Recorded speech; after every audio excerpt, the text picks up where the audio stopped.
Tanskassa tehty tämä malli? Tanskassa? Ei, miten niin Tanskassa? Mä ajattelin sitä, jos Tanska verrataan aina sitten, että näitä tutkimuksia on tehty Tanskassa.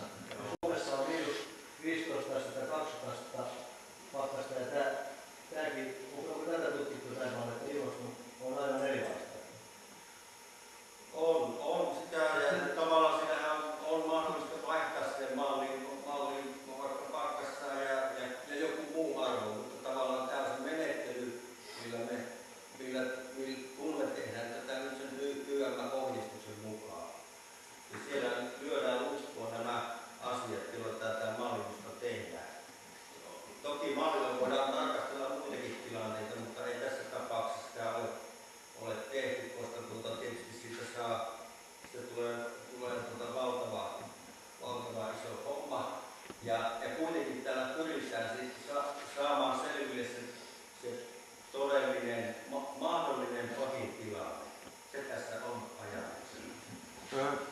Onko yhtään tahoa, niin pistääkö VSP nimen paperiin, että nämä ei ylity nämä ohjearvot todellisuudessa? Mä en ole koskaan kuullut, että operaattori tai konsultti tai kukaan niin takaisi sen.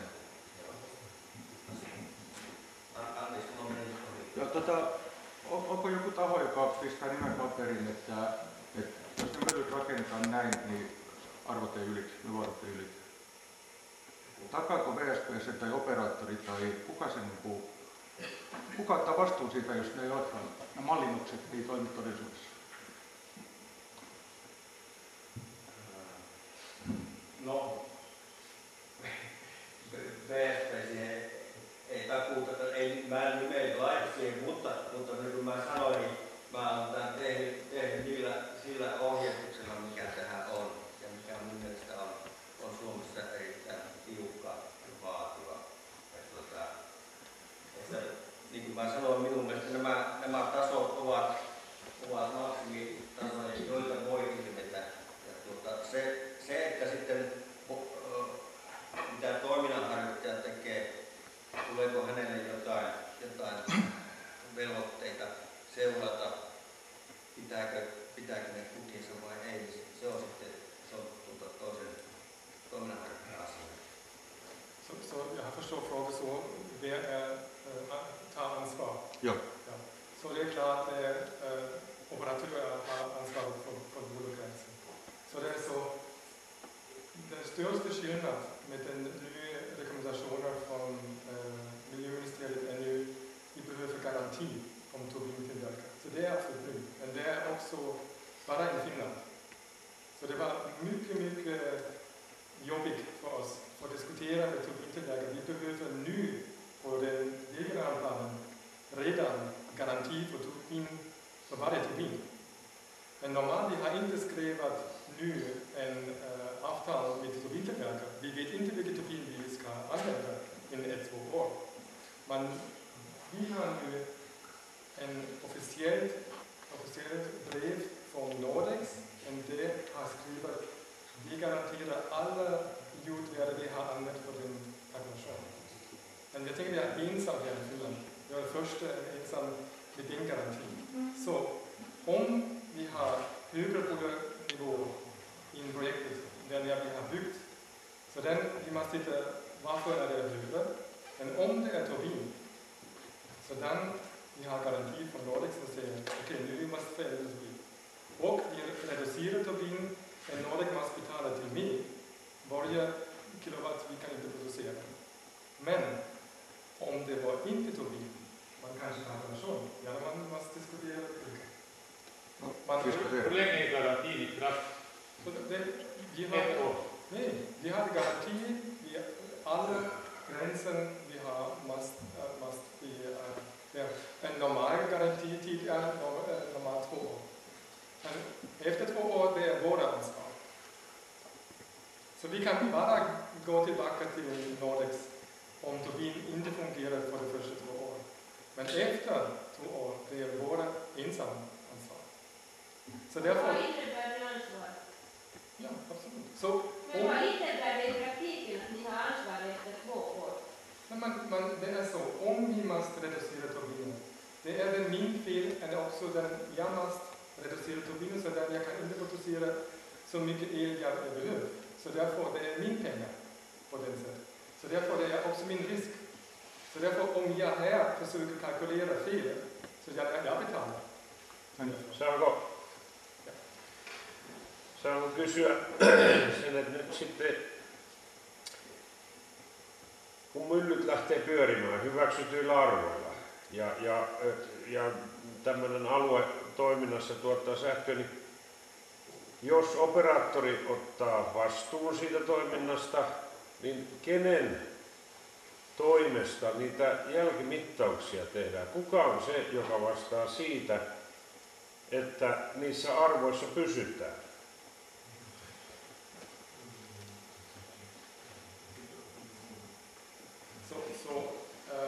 Först, vi måste, jag tänker det var en decision från tekniknämnden, vi måste göra en mätning efter vi har konsoliderat. Eli operaattori itse valvoo itseään. Så vi måste göra mätning, LU-centralen tittar på den mätningen igen. No joo, mutta edelleen operaattori itse mittaa. Vi gör självinspektion. Men det finns ingen LU-central eller någon annan vilken ser den resultat. Sen takia esitin kysymyksen, koska itse näkisin sen niin, että se olisi sitten taas joku kolmas taho, joka tarkkailee näitä toimijoita, eikä toimija tarkkaile itse itseään. Ja, men på andra sidan, så jag jobbar nu för 14 år i vindkraft.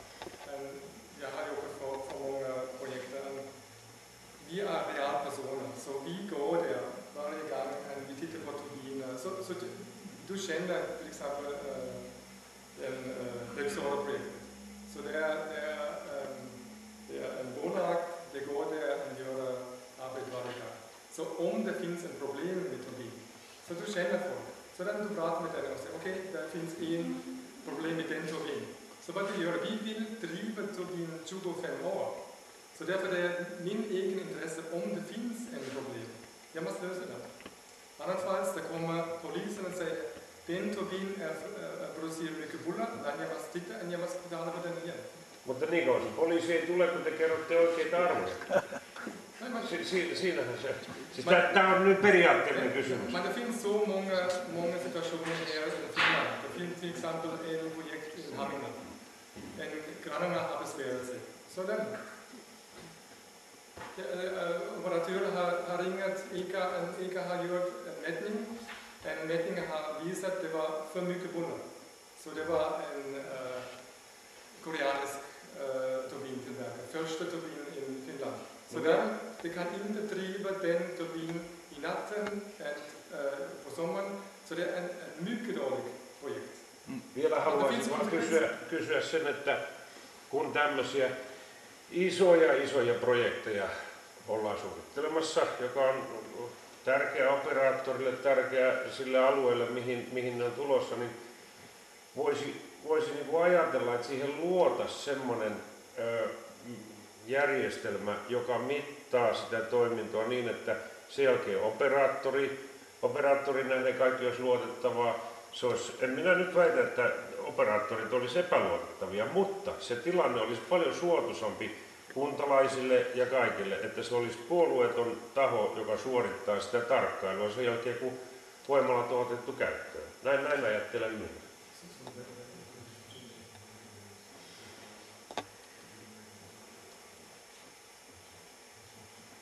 Så det finns ingen land vilken man måste ha en oberoende inspektion. Det finns inte. Så det är så. Vi har absolut intresse för att ha turbiner i drift så långt som möjligt. Så om det finns problem, så vi kan inte bara säga nej, det finns inga problem. Så om det finns besvär, vi måste reagera. Så det finns så många situationer här i Finland där det var besvär, och där man har tittat på den, och där man har stängt turbinen och man har tagit bort turbinen. Så om vi måste ha bort turbinen, så där alla investitioner är dåliga. Så därför vi har inget intresse får producera för mycket buller. Det finns inte. Men också, jag känner många folk här kring mig, har besökt också nu Honkajoki-projekt. Så där finns Nordex 2000, samma typ, och quasi samma typ, 120 ton. Men om man besöker Honkajoki-projekt, när man hör det, det är inte så stort buller. Finns det inte 2 kilometer i Honkajoki från? Det var från första början. Ja. Det var... Vi har kontakt med operatören, det säger det finns många folk mycket nu i projektet. Ja, men det är 2 kilometer från bebyggelsen. Nej, det är det inte. Det var en felinformation. Det är mycket nära. Jag tänker det är bara 700 meter. Tähän haluan heti sanoa, minä tarkistin sen Honkajoen kunnanjohtajalta sen meidän vierailun jälkeen. Se tieto, mikä meidän kunnan sivuilla oli, että siellä lähin asutus on 700 metrin päässä, niin se on virheellinen. Silloin kun se tuulivoimapuisto, en nyt käyttäisi sanaa puisto, mutta alue sinne luotiin, niin minimietäisyys oli 2 kilometriä. Jälkeenpäin on... Honkajoen kunnanjohtajan minulle lähettämä viesti pitää sisällään tämmöisen tiedon, että jälkeenpäin, sen jälkeen kun tämä alue on otettu käyttöön, niin siellä alueen sisällä on otettu 700 metrin päässä käyttöön vanha maalaistalo. Siis sen jälkeen, kun se alue on ollut jo käytössä. Eli ei siinä tilanteessa, kun se kaava on hyväksytty. Näin minulle on Honkajoen kunnanjohtaja kertonut. Så jag har förstått situationen. Vi har tittat på layout på Honkajoki. Men det var en felinformation från kommunens sida. Men när du ser på planen, det finns bebyggelse mycket nära. Jag kan skicka plan. No joo, ei se siis tämä vaan... Miten tuossa taulukossa tuo laskentapiste 4?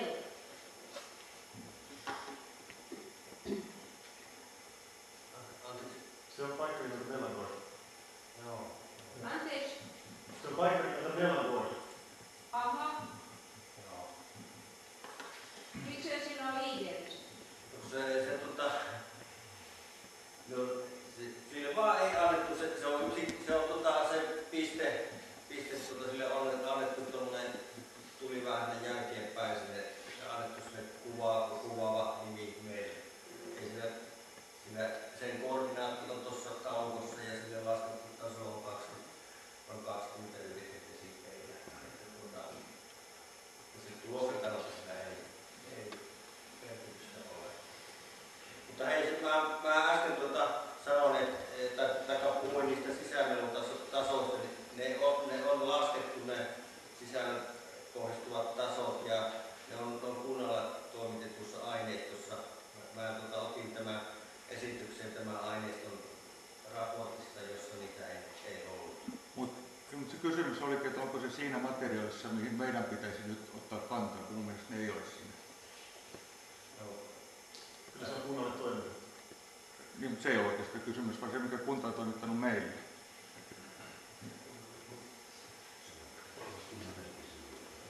Niin, mutta kun ne ei ole, sitten pitäisi olla ja ne ei ole, niin mitä sitten?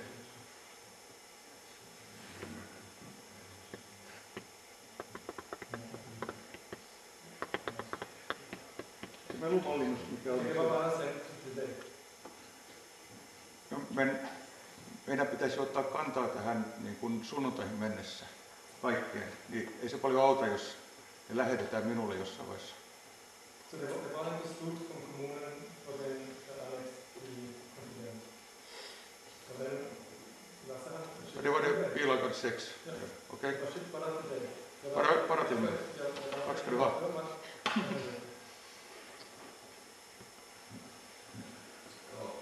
Eli meidän laskentojen perusteella nämä melutasot alittavat näissä kohteissa nämä suunnitteluohjeiden ohjearvotason sekä asuin- että loma-asuin kohteiden osalta. Siinä oli tämä esitys ja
tätä tämmöistä tilannetta, mikä täällä vallitsee, eikä niitä ole suinkaan valittu sille, että niitä aliarvioitaisiin tätä melua. Kyllä se nyt on niitä samaa olosuhteita käytetään myös kaikessa muussa ympäristön laskennassa. Se on vakiintuneet olosuhteet. Myös kun lasketaan jotain muuta teollisuusmelua tai ampumarataan melua ja muita asioita. Siis, niin, kommenttina vaan, että se ongelma tässä on varmasti se, että niin monessa paikassa nuo meluarvot todellisuudessa ylittyvät. Okei, Haminasta sanotaan, että koska siellä oli rikkinäinen turbiini. Haminan turbiini kunta käski tai määräsi sen sammutettavaksi yöllä, jolloin tämä operaattori vei tämän asian hallinto-oikeuteen, jolloin se sai pyörittää sitä niin kauan, vaikka kunta oli sen määrännyt pysäytettäväksi. Ja tämmöisiä niin kuin Vaasassa ongelmia, Porissa ongelmia, Haminassa ongelmia, Raahessa ongelmia, siis joka paikasta kuulee, mistä rakennetaan näin lähelle ihmisiä kuin nämä on. Ja se on se ongelma, että luottamus näihin melumallinnuksiin on mennyt vielä kun sanotaan, että kukaan ei allekirjoita sellaista paperia, jossa sanottaisiin, että nämä pitää paikkansa todellisuuden kanssa. Se on se ainakin mun ongelma.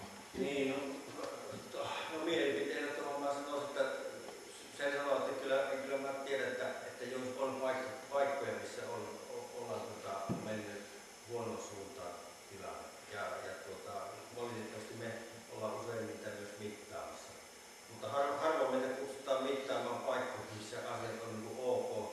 Että tavallaan, että niin kuin julkisuudessa tästä nähdään, niin kuin, julkisuudessahan ovat kaikki ne kohteet, missä asiat syystä tai toisesta ovat niin kuin ihmiset valittaa. Mutta onhan meillä paljon kohteita, joissa ei ongelmia esiinny. Esimerkiksi missä? Esimerkiksi,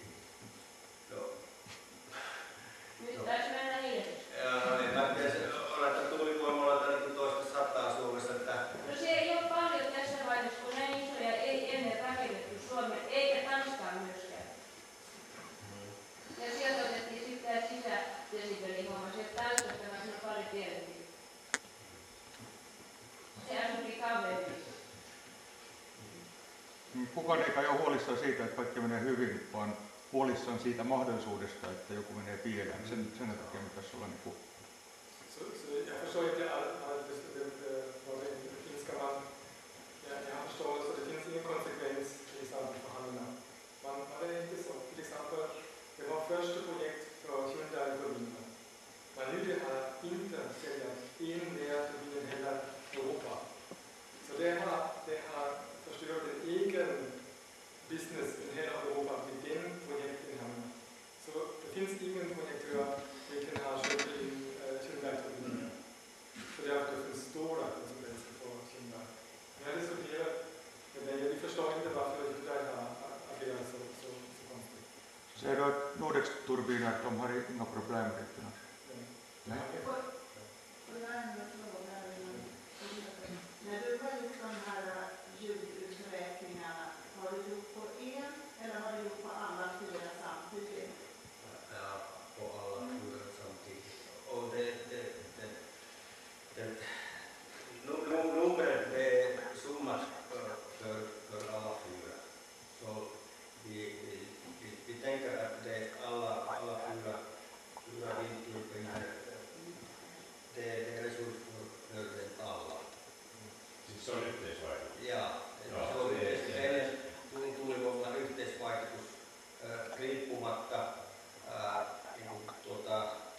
tuulen suunnasta. Käytännössähän se on teoreettisestikin vähän mahdoton tilanne, että se pahin mahdollinen tilanne summautus kaikkiin, joka pahin mahdollinen tilanne edustaa useimmiten myötätuulta. Eli tavallaan sekin on siinä malli, joka on yksinkertaistettu, se summaa ne yhteen. Så hur mycket låter en timme när du ska hålla det till 4 har samma ljud? Det är inte samma. Så det är summa.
kakkosen yhteydessä kuntalaissa saa tehdä valituksia näihin muutoksia ehdottaa tähän asunnokkaavaan, eli siis Espoon kakkosen. Ja siinä kaavoittaja vastasi näihin valituksiin tai huomautuksiin. Sen jälkeen ilmoitettiin, että nämä lähetetään meille vastaajille kaavoittajan vastiineen mukana. Että ihmiset näkee, miten ne kysymyksiin saa vastata. Sitä ei ole lähetetty. Se oli suuri joukko ihmisiä, jotka ei saanut ollenkaan sitä. Sieltä on ilmeisesti joku valikointiporukka saanut sen. Ja osa on saanut pelkästään kunnalta silloin vasta, kun ne on pyytänyt tätä. Siis oman vastinetta omaan kirjoitukseen, joka on valmiina olemassa, mutta sitä ei lähetetty. Miksi tällä tavalla kunta tekee, että se? Ja tämä vastine, tähän kaavoittajan vastine, tähän Espoon kakkosen valitukseen tai esitykseen, niin kuntalaisen esitykseen, niin sehän on pohjalla siihen, miten hän käsittelee nyt tätä Espoon kolmea. Mitä hänen kysymyksensä vastattiin edellisellä kerralla, mutta sitä ei ole kerrottu kuntalaisille. Joo, lähinnä tämä on kyllä kaikille, mutta jos ei ole osoitetiedot, niin joskus on vaikea löytää, jos ei ole paikkakuntalainen. Mä yritän kyllä etsiä ne osoitteet monelta paikalta, mutta joskus niitä ei löydy. No nimenomaan semmoisiakin ihmisiä, jotka on pannut osoitteensa siihen. Joo, no siellä tapahtui, yksi virhe on tapahtunut. Ja yksi ihminen on kyllä kuntalainen ollut monta vuotta, mutta tämä yksi ihminen ei myöskään saanut näitä papereita. Ja tämä tietysti on kuntalaisen etu saada ne paperit, mutta kunnan etuhan se ei ole, niin me nähdään se. Ja nyt verolaput tulee kyllä ja kiinteistöverolaput ja kaikki muut huomautukset uskollisesti. Mutta ei tule sitä, mitä kuntalainen todella kaipaa. Siis tämmöistä tietoa omaan kysymykseen. Se on ihan käsityötä, mä yritän kyllä parhaani, mutta joskus teen virheitä. Tämä on aika paha virhe minusta, jos ne perusmateriaalit puuttuvat. Ihmiset pitäisi vastata uusiin kysymyksiin, mutta hänen ensimmäiset kysymykset on jäänyt vastaamatta. Hän ei tiedä, miten niihin vastattu. Miten kuntalainen sitten suhtautuu kuntaan, kun ei saa vastauksia niihin kysymyksiin, joita hän on kunnalle esittänyt, joita kunta on pyytänyt häneltä. Pahoittelut siitä, mutta ne samat vastaukset löytyy myös, ne on liitteenä uudessa ehdotuksessa. Tämä liittyy tähän samaan problematiikkaan siihen, että kunta on erittäin huonosti hoitanut nämä tiedotusasiat. Nyt kun on tiedotettu tästä esimerkiksi Espoon kolmosesta, aikaisemmin on ollut kaikki kirjastot ihmisten käytettävissä. Siellä on ollut kappale tätä kaavaehdotusta kuntalaisten tutkittaville. Ja ne, jotka asuu Saaristossa ja tulee torille tuolla Tallin tehtaalla esimerkiksi, niin ne voi käydä kirjastossa silloin iltasillakin, virka-ajan jälkeen. Nyt siellä on ainoastaan 2 paikkaa. Se on internet ja tekninen toimisto Kemiössä. Siis 7000 asukkaan kunnassa, siellä pitäisi sitten näiden ihmisten mennä Kemiöön, ellei niillä ole internettiä. Vastaus siihen on, että aina kun kunnan toimisto on auki, ne laitetaan siinä nähtäville. Ja syy siihen on, että siellä meillä on henkilökunta, mikä voi vastata kysymyksiin. Joo, mutta kysymys on siitä, että kunta on supistanut tiedotusvelvollisuutta. On supistanut, sieltä on 3 kirjastoa pois. Ja tämäkin tilaisuus järjestää päivää ennen viimeistä huomautusten jättöpäivää. Siis tämä on aivan selvästi tiedotuksen supistamista hyvin jyrkästi. Ja se on vastoin oikeuskanslerin ohjetta, joka on annettu nimenomaan tuulivoiman tiedottamista. Mulla on kopio siitä, jos haluat nähdä silloin nyt kanssa johdolla. Se on selvästi sanottu, että kuntien viranomaisten täytyy laajentaa tiedotustaan ja miten siinä oli laajentaa ja tehostaa tiedotustaan, mutta ei missään tapauksessa supistaa. Se on sama kuin Orhusin sopimuksessa sanoo. Mutta Kemion kunta on tehty täsmälleen päinvastoin. Miksi tästä kokouksesta ei ilmoitettu aikaisemmin? Se oli kirjastossa silloin 2012, koska kunnanvirasto oli kiinni silloin, koska tämä näytöllä oli kesällä. No nythän se on moni, joka on työssä vielä siihen aikaan, kun kunta panee ovensa kiinni. Joo, nyt on virka-aikana kunnan virastossa, teknisellä toimistolla, kerrotaan tässä kutsussa. Siis jos mä menen sinne 5 minuuttia ennen sulkemista, niin takulla ihmiset ei jää sinne paikalle katsomaan tätä. Että me ei käydä siitä ladata koko sovellusten läpi. Kirjastoissa se olisi nähtävinä koska hyvänsä illaakin 8 saakka illalla. Silloinkin kun ihmiset tulee työstä, ei tarvitse ottaa vapaata sitä varten, että menisi virka-aikana kunnon johonkin virastoon katsomaan jotain paperia. Jolla on oikeus nähdä se muutenkin sen paperin. Kaikilla ei ole internetiä.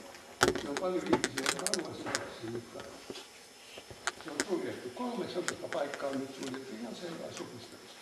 Plus tämän tilaisuuden järjestäminen päivää ennen viimeistä jättöpäivää. Eikö tätä teknisellä lautakunnalla ole almanakka? Aina tulee nämä viimeiset jättöpäivät sunnuntaihin. Ota siihen joku vastata. Joo, lasketaan siirtopäivästä 30 päivää eteenpäin, kun se asetetaan nähtävillä. Miksi 30? Laissa sanotaan. Eikö se saa olla pidempi? Vaikka 31 päivä, jolloin se menisi maanantaiksi. Otetaan kyllä aina vastaan, jos joku jättää, ei nyt ikuisuuksien jälkeenpäin, mutta sanotaan nyt viikko tai 2 jälkeenpäin, niin otetaan aivan takuu varmasti vastaan. Siis jos jättää 2 viikkoa huomautusajan jälkeen, niin se otetaan vastaan? Otetaan. Ja huomioon. Onko tällä kuunnella selvä? Onko se tällä se varma? On. Okei. 2 viikkoa lisää aikaa. Sanotaan vaikka näin. No, mutta ei ihmiset tiedä sitä, että täytyy tiedottaa niille lehdessä, että 2 viikkoa jatkaa. Niin, mutta se on periaatteessa, se on hyvä tahto meiltä, että otetaan kuitenkin vastaan. Meidän täytyy laittaa joku päivä ja laitetaan se lain mukainen 30 päivää ja sitten ollaan tuodakin ja Kun sitä otetaan jatketaan, vastaan. se on kunnan velvollisuus kertoa sitä kuntalaisille.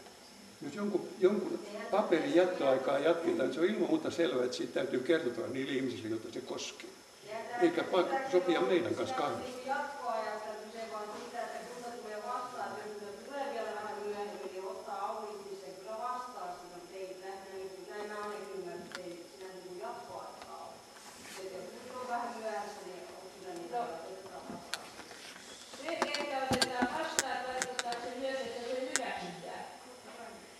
Totta kai otetaan vastaan ja lähdetään eteenpäin.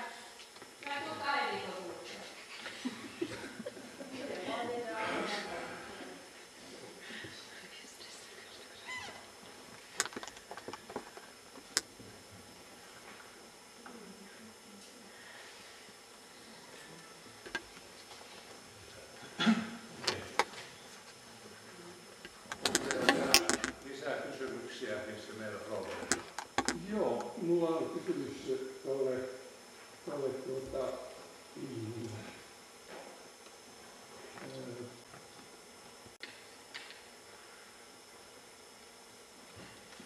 tästä kaavoittajan vastineesta, joka ilmeisesti Rambo on tehnyt. Ja siellä puhutaan siitä, että moni kuntalainen valituksessaan sanoi, että se on 2 kilometriä. Tämä minun sosiaali- ja terveysministeriö ehdottaa. Ei vähällä, vaan ehdottaa sitä. Mikä on sosiaali- ja terveysministeriö, joka on maan korkein terveysviranomainen. Heidän ehdotuksensa. He katsoo kansalaisten terveyttä sillä, suojattavasti terveyttä sillä, että mennään 2 kilometriä. Nyt Rambonin papereissa sanotaan täällä, että sosiaali- ja terveysministeriö ei edellytä 2 kilometriä ainoastaan sellaisille voimaloille, joiden korkeus on 200 metriä. Napakorkeus on 200 metriä. Semmoisia ei koko maailmassa ole semmoisia tuulivoimaloja. Joissakin on ne maanipakkoissa. Niin sen takia ne antaa tämän suosituksen. Siis sosiaali- ja terveysministeriö on hölmö. Se antaa määräyksiä semmoista tuulivoimaloista tai toiveita, joita ei ole olemassa. Mä epäilen sitä, että sosiaali- ja terveysministeriö ei voi olla niin torvi. Siellä luki myös, että ykkösäätönä pitäisi 10 kertaa napakorkeus, eli 1450 metriä. Miksi ei sitä seurata? Mutta nyt musta tuntuu, että Rambo on lukenut tätä alkuperäistä paperia pirun raamattua. Tämä lausunto varsinaisesti on tuulivoimavaihe kuntakaavasta. No tämä perustuu tämä sosiaali- ja terveysministeriö. Ja täällä on jaettu erilaisiin kappaleisiin tämä kirja, tämä lausunto. Ja täällä on kappale, joka alkaa näin. Eri maissa suojaetäisyydet ovat ja sitten kappale päättyy. Ja sitten alkaa toinen kappale ja 3. kappale. Tässä kappaleessa, jossa kerrotaan eri maiden suojaetäisyyksissä, Tässä puhutaan 200 metrin korkuisista tuulivoimaloista. Ei missään muualla. Se tarkoittaa sitä, että se on esimerkki ulkomailla olevista tuulivoimaloista. Ei puhutaan Suomessa olevista. Vasta myöhemmin täällä viimeisessä kappaleessa sosiaali- ja terveysinstituutio sanoi, että ottaen huomioon edellä mainittu ja se, että tuulivoimalla kiinnittäisi melun terveydenkyky, terveysministeriö katsoi, että maakuntakaavoituksessa tuulivoima-alueiden suojeluvyöhykkeen lähipäiväsytykset tulisivat 2 kilometriä. Tämä on aika yksilitteinen. Mutta siinä perusteissa lukee se, että tulevaisuudessa voimalat voivat olla 200 metriä, koska maakuntakaavoitus... Tulevaisuudessa voi olla, että ei tuulivoimaloita ole ollenkaan. Se on aika ihan turhaa. Mutta sehän ei ole ehdollinen se 2 kilometriä. Sitä ei ole liitetty napakorkeudella tai 200 metrisiin myllyihin, kuten Ramboll vastaukseen väittää. Ja se on se pointti, koska se on niin väärin vastaus. Se on otettu täältä ulkomaisesta esimerkistä ja 200. Ei siinä lukee, se ei ole ehkä siinä, se on niin, siinä on antanut lausunut myös, oliko se Keski-Suomen maakuntakaavasta. Siellä se lukee nimenomaan, että koska tulevaisuudessa myllyyn napakorkeat voivat olla 200 metriä maakuntakaavassa, joka tähtää tulevaisuuden, pitää ottaa tätä jo huomioon. Ja silloin se suojaetäisyys ministeriön mukaan olisi 10 kertaa napakorkeus, eli 2 kilometriä. Joo, ei nyt se lukenut. Ja se 10 kertaa napakorkeus, tämä mainitaan myös heidän kirjoituksessaan hyvinvointi- ja terveyslehdessä, että olisi syytä käyttää tätä nyrkkisäätönä 10 kertaa napakorkeus. Miksi tästä ei välitetä? No sen takia, että se ei ole laki, vaan se, mikä nyt perustuu lakiin, on nämä ympäristöministeriön ohjeet, ja ne perustuu melunhallinnukseen. Laitettu myös moraalit ja hyvät tavat ja kansalaisten terveys, jota ei ole kirjoitettu lakiin eikä mihinkään, mutta siitä noudatetaan kuitenkin hyvissä perheissä. Kun tämä kaavoite täyttää lain vaatimukset, ja sitten tämä moraalinen arviointi tehdään kunnanvaltuustossa. Nythän kuitenkin tässä on käynyt just niin kuin sosiaali- ja terveysministeriön johtaja, varajohtaja kirjoitti artikkelissaan. Kun mennään yli siitä, mistä aika on matali, ei kuunnella eikä haluta välittää, mitä kansalaiset sanoo. Siitä jo seuraa se pitkässä juoksussa, että tuulivoimasta tulee olemaan vihatuin energiamuoto tässä maassa. Ja siinä Ramboll on onnistunut 100% jopa enemmän. Jos Ramboll tarkoittaa sitä, mitä äsken sanoit, että se on kunnanvaltuusto, joka kantaa moraalisen vastuun. Siis Ramboll ei kanna mitään moraalista vastuuta. Ei se ole meidän Siellä ei ole mitään moraalista vastuuta siitä, mitä se tekee. Minusta on aika pimeätä puhetta tuommoinen sanoa. Se on samanlainen yhteiskunnassa toimiva elin kuin muutkin elimet, joilla on moraalinen vastuu olemassa, aivan kuin yksityisille ihmisille. Minulla on toinenkin kysymys Rambollille täällä. Täällä sanotaan sosiaali- ja terveysministeriön virkamiehet, samat virkamiehet, jotka ovat vaatineet tuon äsken mainitseman ohjeen siitä 2 kilometrin jutusta, niin ne on laatinut tänne ihan tuoreeseen ympäristö- ja terveyslehteen tarkennusselvitysten siitä, mitä ne tarkoitti tällä ohjeella. Ja täällä sanotaan, että alle 2 kilometrin etäisyydelle ei tulisi ilman kattavaa terveysvaikutusten arviointia rakentaa voimalaa. Minkälaisen terveysvaikutusten arvioinnin Kreisberg 3 on tehnyt? Semmoista olemassa. Se on tämä melunmallinnus ja välkemallinnus, koska se on ne seikat, jotka vaikuttaa terveyteen, ja ne on nyt tällä mallinnuksella selvitetty. Jos puhutaan terveydestä yhtään mitään. Minkä takia sitten terveysviranomaiset puhuu terveysvaikutusten tutkimisesta? Melu vaikuttaa terveyteen. Terveysvaikutusten tutkimisesta. No visst har man som inverkar på hälsan och sådana djur. Minusta se on iso aukko kyllä olemassa.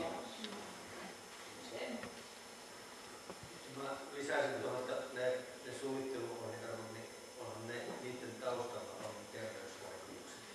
Että tavallaan eihän niitä nyt ole vaan jotenkin arvokuvaa, tietysti missä on katsottu mitä muissa maissa on ja millaisia terveysvaikutuksia tiedetään. Joo, tämä on niillä joku tausta. Joo, tämä on insinöörien näkökanta, mutta terveysviranomaisten näkökanta selviää just sitä kirjoituksesta. Tuo äsken luin. Se on täysin eri asia. Siis oletteko sitä mieltä, että melumallinnus on sama kuin terveysvaikutusten arviointi? Mä sanoin, että mihinkä me verrataan näitä tuloksia, ne ohjearvotasot, niiden taustalla on laajoja terveysvaikutusselvityksiä. Että tavallaan että se tulee sitä kautta. Tämä on melumallinnista, tämä ei ole terveysvaikutusselvitys, mutta se mihinkä me verrataan, niin niiden takana on terveysvaikutusselvityksiä.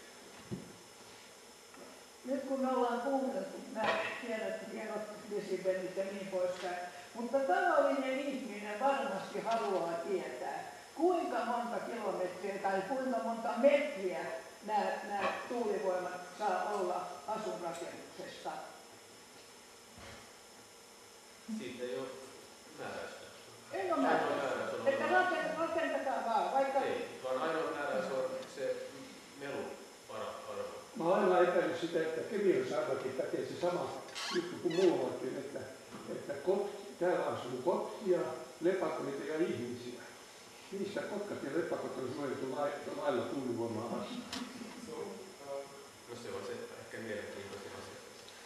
Så vi har gjort en stor Värdemalmsmigrationsstudie på Kemiö. Det är den största Värdemalmsmigrationsstudie gjord i hela världen. Så vi har mätt Värdemalmssignaler på 20 ställen. Jag tänker bara 25 ställen på Kemiö. Men det var gjort från Åbo universitet. Så det har visat att det finns inte så många länder på det området. Det är färdig den här undersökningen vad gäller flyttningen. Varför har vi fått ta del av den då? Jag tänker det att jag vet inte. Det kommer snart. Kommer snart. Kommer snart, för vi ska ju skriva våra anmärkningar nu. Den gäller inte Gräsbjörn. Det är inte förresten, men det kan vi. Anna Gräsberg, när vi ska skriva nu, då borde vi veta hur den här inventeringen är gjord och på vad den är gjord. Men det svar vi fick från tidigare anmärkningar så har ni inte gjort den här fågelobservationen överhuvudtaget tillfredsställande. Saanko kysyä yhden asian, mikä minua on askarruttanut aina? Sillä voi tietysti olla ihan luonnollinen selityskin, mutta kun olen katsellut niitä melumallinnuskarttoja, missä kulkee nämä desibelirajat määrättyjen etäisyyksien päässä, niin aina kun on talo, niin ne tekee semmoisen mutkan. Että miten se ääni ymmärtää, että siinä nyt on talo, joka pitää kiertää. Niin sitä minä olen monta kertaa miettinyt, että menisikö se sitten, jos se talo siitä purettaisiin, niin se ääni ymmärtäisi taas mennä eteenpäin. Se näyttää vaan niin hauskoilta ne kartat, kun ne ääni kiertää ne talot. Melumalleissa, niin,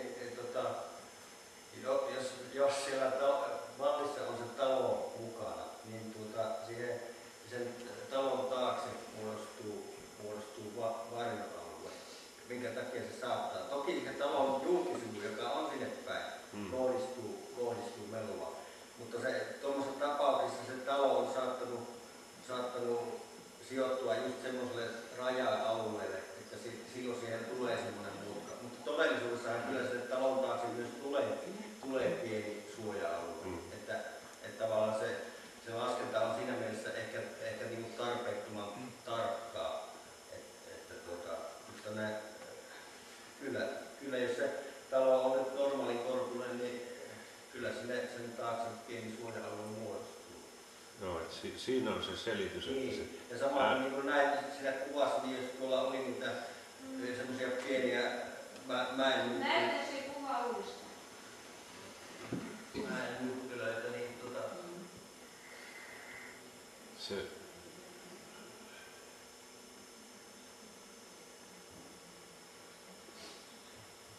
No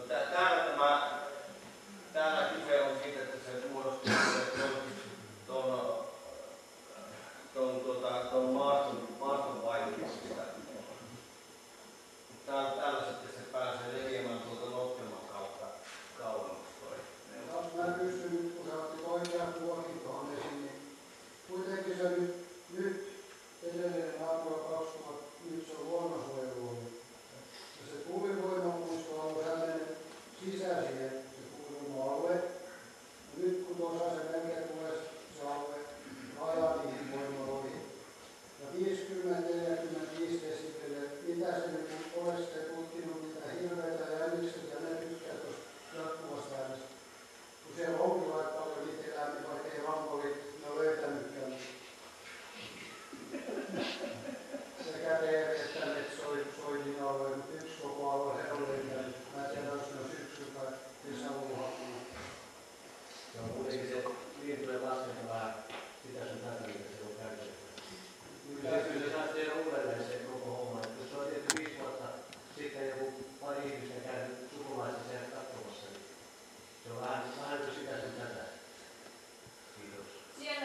hyvin paljon vallaa sille maastolle, mitä siellä tehdään, koska se on semmoista arkaa maastoa. Ja jos me sitten joudutaankin poistamaan, mitä ei tietenkään Ansgar vaan toivo, niin sittenhän se tosi on yllätty koko homma, mikä ei koskaan palannut takaisin luontotilaan. Får jag bara hastigt svara på dig? Alla i de här röda som är på 35 decibel, hela bokstäver och gräsflöden, så alla har skrivit en anmärkning, antingen via oss eller så har de gjort själva. Så hela den sträckan, vare sig man är fast bosatt eller sommarboare där, så har alla skrivit under på ett eller annat sätt. Vi har inte vänt oss speciellt mycket till några andra som inte på det sättet berörda. Det finns någon enstaka som har begärt för att de själva vill, för att de inte vill ha vindväder. Men annars har vi inte plockat röster här och var och kors och tvärs liksom och sprungit, utan vi har rört oss till dem som påverkas mest, så har vi liksom velat ha deras röster för att vi vill kunna påverka vår egna boendemiljö där vi vill leva och bo. Så att alla har gjort en anmärkning eller skrivit till kommunen, så de kan inte ha missat. Det är problemet alla inför. Så om du frågar om man har en ny tåglinje och en ny flygplats och någonting. Det finns, alla vill ha fördelar och ingenting. Så det är det. Om man vill bygga förbättra infra, så den finns, om man frågar annan det finns, folk att säga nej, eller inte har. Det är så. Det finns ingen projekt i hela Finland där alla säger ja, men har det. Så demokrati fungerar så. Det finns kommunstyrelse, det finns fullmäktige. Demokrati fungerar så. Ja, men nu är det att jag har den rädslan och oron att det här projektet har presenterats på ett sådant sätt att allting är bra. Man har inte på början sagt vilka problem det finns. De har börjat komma fram först senare. Och det är liksom, det är inte nog så här att man har inte berättat precis allt hur det är. Och jag vet inte, jag misstänker att Ansgar han aldrig har byggt så här högt kraftverk. Varför inte? Jag jobbar... För att det finns det första efter det, det kom ju först hösten efter det, så kom det ju hit som det hade varit aktuellt här på Kil. Så byggdes de i Ålhava, de största i Finland. Ja, så vi har börjat i Sverige, vi har projekt men de är inte så höga där. Så vi planerar samma turbintyp i Sverige. Men vi har projekt i Portugal, vi har närmare 100 meter, men det var 2004, så det finns förbättrad turbinteknik. Men jag har planerat att bygga första projekt 2002 i Tyskland, efter 2 år planering. Det var 4 turbiner. Så jag har också varit i branschen. Men jag tänker, här i Finland, vi måste göra många infomöten. I Tyskland vi har bara 2. Men här i Finland vi måste ha många infomöten. Också vi har alla information vi har på vår webbsida. Så från vår sida, många folk i Finland frågar varför vi är så transparent. Men alla studier vi har publicerat på vår webbsida. Så det finns ingen hemlighet från vår sida. Absolut inte. Får jag fråga en annan fråga, det kanske närmast i Åke. Det här förslaget går ut på att man ska få bygga upp till 4 megawatts kraftverk. Och det där betyder det inte att man kringgår då de här direktiven som säger att bullermätningarna eller beräkningarna ska göras enligt sådana maskiner som kommer på plats. Jag vet att Ramboll säger att då måste en ny bullerberäkning göras. Men man kringgår ju de här direktiven. Och finns det någon risk att kommunen senare kan konstatera att det är bara 3,6 megawatt, att skillnaden är så lite att vi kan godkänna det som så? Eller är det den här gränsen på 3 megawatt nu för de här maskinerna, är den absolut så länge man inte gör nya bullermätningar? Det finns inga begränsningar för hur många megawatt. Det finns inga begränsningar för hur många megawatt man får placera det. Så att i princip kan man då, om den här planen godkänns, sätta in större maskiner. Bara de är under 205 meter höga. 4 megawatt, vi har bara 4 megawatt max. Men i bygglovsskedet så måste man göra en bullerundersökning och där ska man då påvisa att de här gränsvärdena inte överskrids. Varför begränsar man sig inte till 3? Om allt måste göras om. Varför inte godkänna 4 när det är utan grund? Men varför begränsar det till 3 megawatt? Varför ska man begränsa det till 3 megawatt? För att bullermätningarna är gjorda enligt det. Ja, men i bygglovsskedet måste man göra... Varför sätter ni 20 eller något? Det finns ju sådana maskiner. Varje turbintyp har komplett andra bullernivå. Det är inte oberoende av 3 megawatt och 2,5. Det är beroende av vilken typ. Har vi tredje gången, kan jag tycka att det är varje gång olika namn på de här turbinerna. Det har varit Siemens och det har varit Nordic, jag tror att det var något tredje namn. Ja. Men varför ska de hela tiden vara olika? Teknik förbättrar sig. Så den turbinen här finns inte, det finns bara för den ångern. Nordex 116 är mycket ny turbin. Det är tystare än tystare. Så därför vi använder bäst. Varför vi ska använda det gamla... Så är det den här som kommer sen att byggas ifall vi får lov? Vi använder... Kommer ni att bygga denna Nordex ifall ni får lov? Kanske, och kanske det finns bättre turbin. Så om det finns bättre maskiner, det går om hur lång tid vi behöver. Så nu vi har bara bättre allt. Men then vi behöver bygglov. Men om vi har bygglov, vi tar bäst turbin vi kan hitta. Men det kan också bli, Nordex har säljet all turbin på den gång, så där vi behöver andra turbin. Det har annars varit intressant att läsa de här 3 elgeneralplanerna